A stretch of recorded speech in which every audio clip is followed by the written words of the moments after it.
我们继续讲格拉德威尔的《引爆点的报复》这本书。想象有这么一所高中，每个学生都非常努力，一门心思要去最好的大学，而且他们都很优秀，不但学习成绩好，而且体育运动也厉害，课外活动也丰富多彩。你大概猜出来这是一所美国高中，不过中国家长完全能理解这里的精神。这个学校其实也是卷，而且是在好几个方向上同时卷。比如说，如果你参加了学校的速滑队，你只是刷个我业余爱好滑冰的存在感可不行，你至少要在州一级的比赛中取得名次，才对得起学校的期望。你说我没有运动天赋，我就是个书呆子，我就想好好读书，可以，但你必须同时还是一个在同学中受欢迎的人，有领导力才行。你说我就想当个另类，我的人设是愤怒而倔强的摇滚朋克，也行，但你的学业成绩也得足够好，只有学习好的朋克才能进好大学。简单说，你可以以自以为是自己的方式优秀，但你的优秀必须符合学校的超故事。请问你想不想把孩子送进这所高中？或者说，如果你是个高中生，你是否愿意在这样的高中里学习呢？我和我妻子是早就对这种学校祛魅了。我家2个小孩上的都是普通公立学校，最大的优点就是不卷，跟我小时候一样。读了格拉德威尔这本书，我更加坚定了这个选择。这一讲的故事可能有点偏黑暗，但我承诺给你一个有希望的结局。格拉德威尔的洞见是，社会风潮不是普遍性的，它总是强烈表现在特定的区域之中。一个精彩的例子出自医学领域，叫做小区域变异，意思是在距离很近的2个区域里，医生对病人采用的治疗方法可能大不相同。比如说儿科常见的扁桃体炎，有的医生会选择做手术把扁桃体摘除，而有的医生则会选择保守疗法，给孩子留住扁桃体。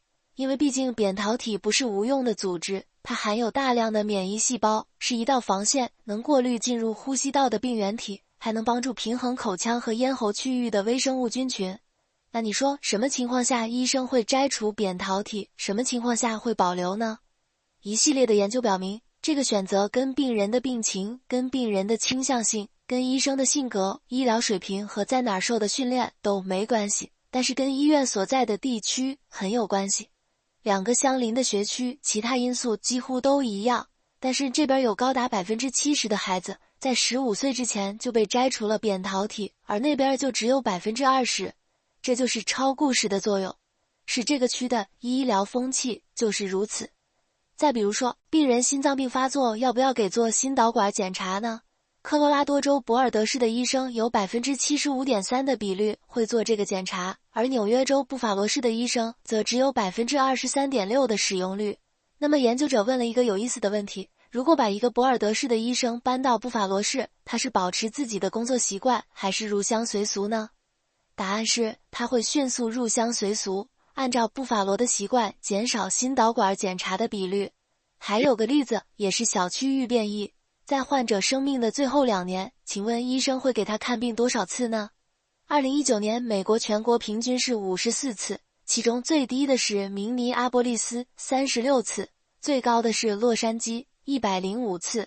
是明尼阿波利斯的患者更坚强吗？是洛杉矶的医保更好吗？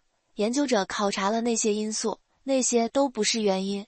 小区域变异不是病人希望医生做什么造成的，而是医生选择对病人做什么造成的。是一个地区的全体医生有个共同的身份认同和共同的做法，互相模仿造成的。是每个地方的超故事造成的。你会不自觉地跟周围的人对齐。超故事具体如何影响人的行为？这里有一个线索。所有科学研究都告诉你，应该给孩子随着年龄定期接种一些传染病疫苗。但是我们专栏以前说过，美国有些人不相信科学，拒绝给孩子接种，导致了各种问题。以前我以为那些拒绝接种的家长可能文化程度都比较低，但格拉德威尔书中的发现却是恰恰相反。2010年代中期，加州爆发了2次麻疹疫情，当时就引发很多讨论，说加州是不是正在受到疫苗怀疑论的困扰。疫情的确是因为某些家长拒绝接种疫苗引起的，但那些孩子既不是随机分布在各个学校，也不是集中在最差的学校里，他们反而是集中在几个条件最好的学校里。格拉德威尔列举了旧金山附近各个私立小学的疫苗接种率，绝大多数学校都是100%接种，那拒绝接种的一小撮，不但集中于几所学校，而且那几所学校全都是著名的华德福学校的分校。所有华德福小学的接种率都只有 20%到 40%。华德福是个连锁私立教育品牌，它的理念你肯定赞赏。它培养孩子的自由精神、道德责任和高级社交能力，目标是成为完整的人，而不是做题家。比如说，对早教，华德福强调手工活动和创造性玩耍；对小学，它培养艺术和社交才能，讲究创新和分析理解问题的能力；对中学，华德福则注重批判性思维和理想。华德福的家长都非常认可这些理念。统计表明，如果你的第一个孩子在华德福上学，你有极高的可能性会让第二个孩子也上华德福。你家在华德福的时间越长，就越以华德福为荣。家长们说，华德福不但教你如何学习，而且教你如何想学习，它让孩子充满好奇，渴望学习。这里没有填鸭式教育，华德福让你不但有寻找答案的能力，而且有寻找答案的愿望。学校则表示说，我们的孩子就是要独立思考，充满自信。我们华德福出来的人，你把他放到世界任何一个地方，他都能从那个地方崛起。华德福的超故事是一种英雄情节。我家孩子跟别人不一样，我们有啥事儿得自己判断，我们不人云亦云的听那些所谓专家的说法。我看格拉德威尔的意思，其实也不是说家长们干脆就不相信疫苗。你作为一个高素质家长，周围的亲友、同事、医生也都是高素质，他们肯定都会告诉你疫苗的好处，你能听明白道理。华德福家长选择不给孩子接种疫苗的更深层原因，大约包括想让孩子吃点苦。比如说，有个5岁的孩子得了水痘，父母说你要努力克服，你克服这个病就好了。结果孩子皮肤溃烂，又得了带状疱疹，但家长仍然拒绝疫苗，然后孩子又得了百日咳。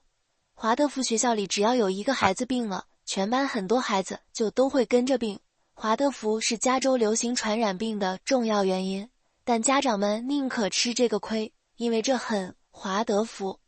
你要说不打疫苗是英雄情节，我觉得也不对。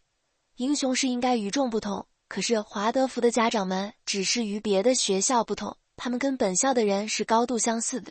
别人都不打疫苗，所以我也不打，因为我要融入华德福文化，这难道不也是从众心理吗？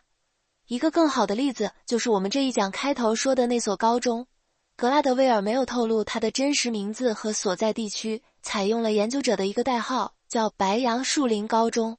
白杨树林是美国一个很富裕的社区，特点是不但富裕，而且优秀。每家的家长都有工作，并不是赚了一大笔钱在这儿养老那种。他们大多从事 IT 行业，名校毕业，智商超群。我们专栏之前讲过，父母能给孩子最好的2个东西，一个是遗传基因，一个就是住在优秀的社区。好邻居是孩子最好的榜样，白杨树林社区完全做到了这一点。这里的邻里关系特别好，每家的小孩都认识自己家这条街上的每一个家长。比如你受伤了，不用回自己家，随便敲开任何一家的门，都会得到帮助。白杨树林高中是全州最好的高中之一，只要州里有体育比赛，他们基本都是冠军，连他们演出的戏剧作品都无比精彩。这里提供了一系列大学先修课程，有最好的师资力量。孩子们平时在走廊里聊天，聊的都是你选了几门大学先修课程，你要加入哪个运动队之类。优秀就是白杨树林的超故事。但是这里几乎每一年都有一个学生自杀身亡。是因为太卷了吗？是的，白杨树林所有的学生都高度重视考试成绩。要是一个学生得了弊，不但他焦虑，他的家长也会立即给老师打电话，说你不能给我家孩子打弊呀，这会影响他申请常青藤大学。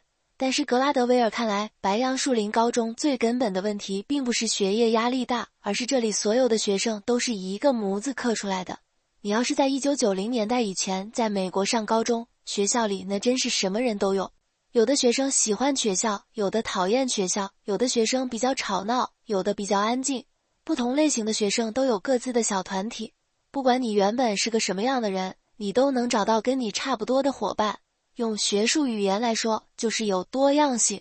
多样性提供反脆弱，能给你复原力。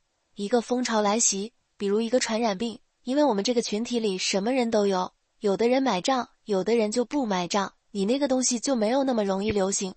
如果一个学生感觉学业压力大，如果看到周围有的同学根本就不拿成绩当回事儿，他自己就会好受很多。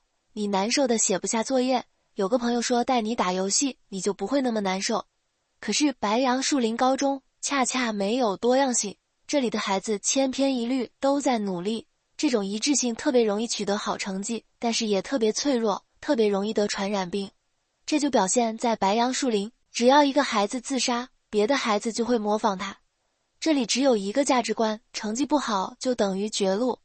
他们没有更好的办法疏解这种痛苦。这种在一个地方集中养育同一种人的做法，在生物学上叫做单一培育。比如说，在一片地上只种一种植物，单一培育的好处是效率高，但坏处是脆弱。书里有个有意思的知识是，现在美国正在遭遇猎豹和黑豹的灭绝危机。这两种动物都非常美丽，奔跑速度快而杀伤力强，可谓是美洲人的骄傲，但它们都到了快要灭绝的边缘。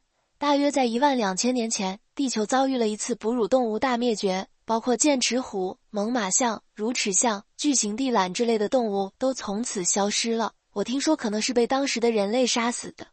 幸运的是，有极少量的猎豹和黑豹活了下来，甚至可能只有一个母猎豹活下来了。它生了几个孩子，这几个孩子被迫近亲繁殖，结果就是现在所有的猎豹都是同样的基因，以至于互相移植皮肤都没有排异反应。这就导致动物园里的猎豹特别容易得传染病，动不动就团灭。近亲繁殖还使得雄性猎豹的生殖能力变得很弱，有90%的精子都不合格。